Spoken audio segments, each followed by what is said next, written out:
Ole tu matan chuan in eng le khole rin hlui tumang zai kan ri ekanga ka zai thiam du em mai ngai thak nuam ka ti em mai ni a rin hlui tumang hi tuna has ron sakhi zoram tang fan vanal sailo hlania he la satur hianin zai thiam ka ni in tive tok takta no chuanin he hlai sakngam ani lo em o ka ti thina ma se en tiangin nge aron sak chua don rin hlui tumang hi ka zai thiam ti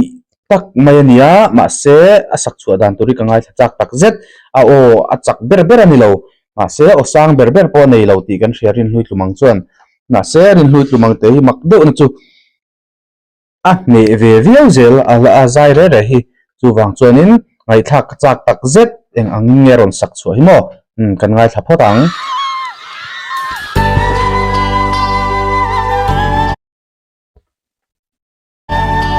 mel hi ka du ni tok mo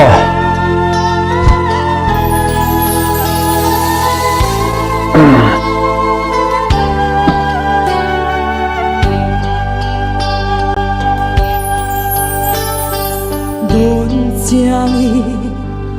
amak nge ye kan zo ram nun sia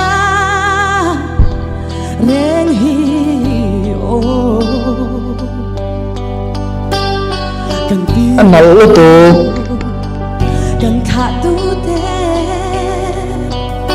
ron hu fe ron she fe se lam min se da kan kho sa sia re the le ho sa im kar ngat to sia de oh nei nung a feng ting anun sia re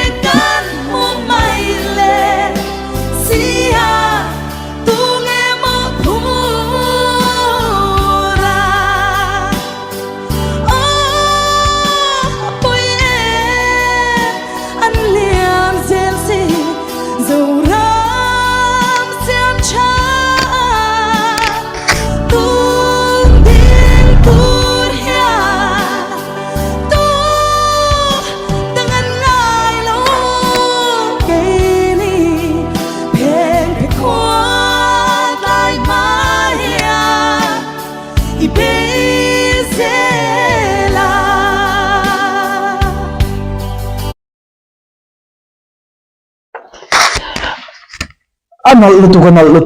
tu rin hlui tlamang hi a zai shim hi ka ngai thak hianin dik tak chun ka kham ngai lo mo I ning mai the ke mana ka du na lai em chu a to pa hemi a o tham phone tong cham lek ron mang a vibrator ron kal lut thi anal hi ka tilu tu ka hemi zuna hen ka oi tla ta ke chu tin ba ka rin hlui tlamang hi ka fak na em chu o sang takani lawa ma se a onei chun hi a mang thiam em mai ka tia hei ka ngai san lai takania zai thiam mina ati tur a onei chun kha thei top cho in a mang tangkaya chu bak pi alama zai thiam ta na man thiam tur hi a om chuangin ka shemi alawa rin lui tlamang shing pim hi gospel sak phe chon min vel fowa dik tak chon ke ma phe chu gospel hi ka ngai na a ke ma hian chu wang chonin rin hlui tlumang zai ka ngai thak hi chonin ka mit tui hi at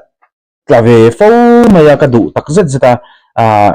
in du ve veo phe chonin hei lo poi kan react le zelanga lo sei ula comment lama temo eng pon se ka kham lo chu wang chon abo chen kan ngai thale don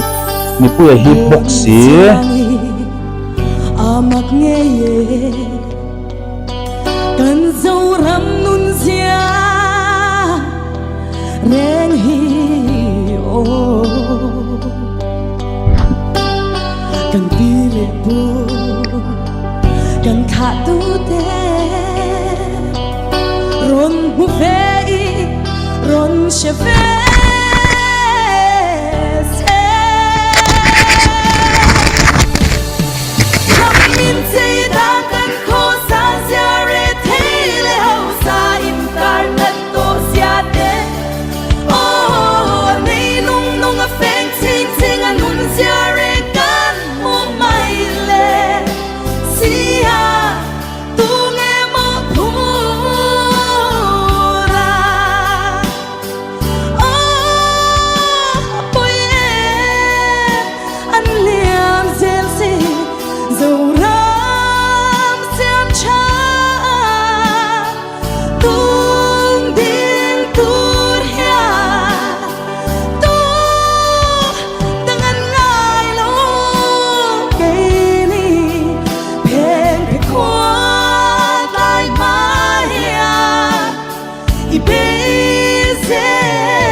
say na me te ti che to hi tem ala zaura din thar tur ya tu ku ta nge in na ta ka tu ne na nge in han ta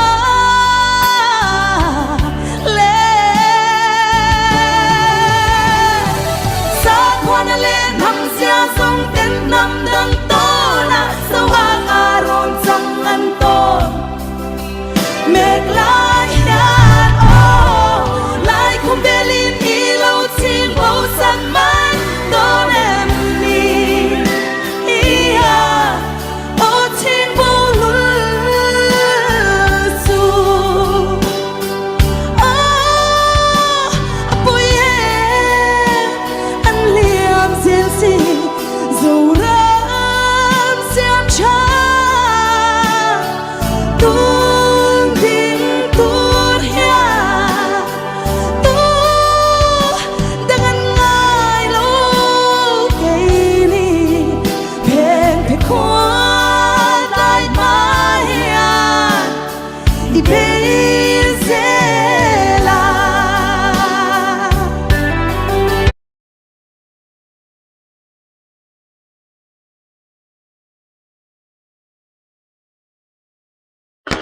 pu van al sai lawa angai tak zet zet ka pia he hlale a shim shin in ni vem ka chelo I he hlale lamwal hi ai me bi kin ka sia mo air ground kan tia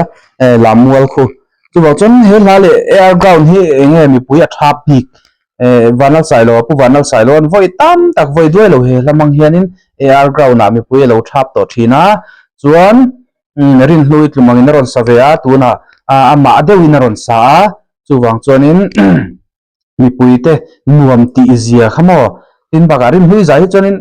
mizo fox nga pe chon ei enge mi a thap ve top shim shim maya keima chon rin hui tlumang hi kangai sa tin a fresh boka rin hui tlumang hi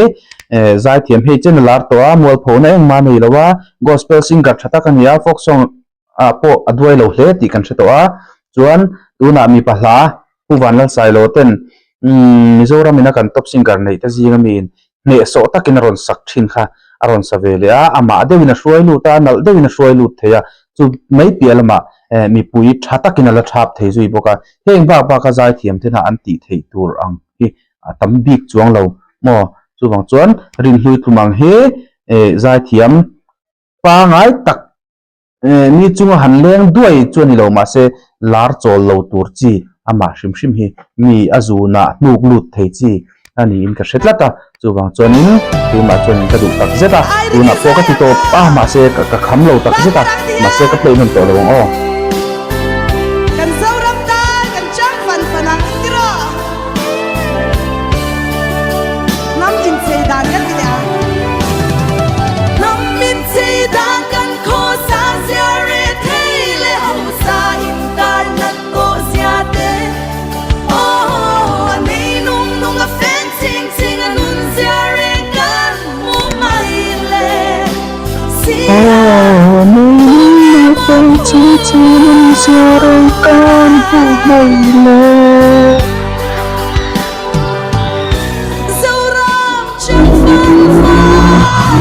Zoram chang fan fan hun liam pa ya Zoram chang fan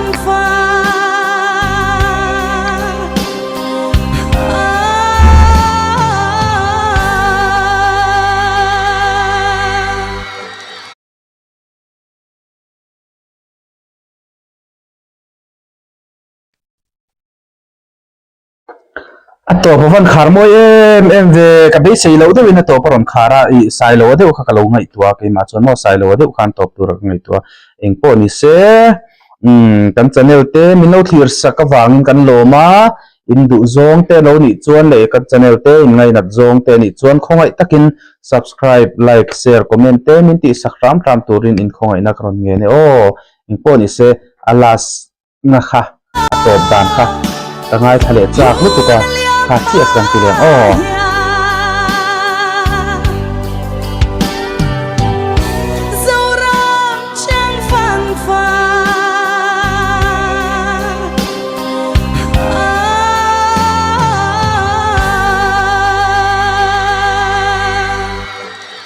Kalome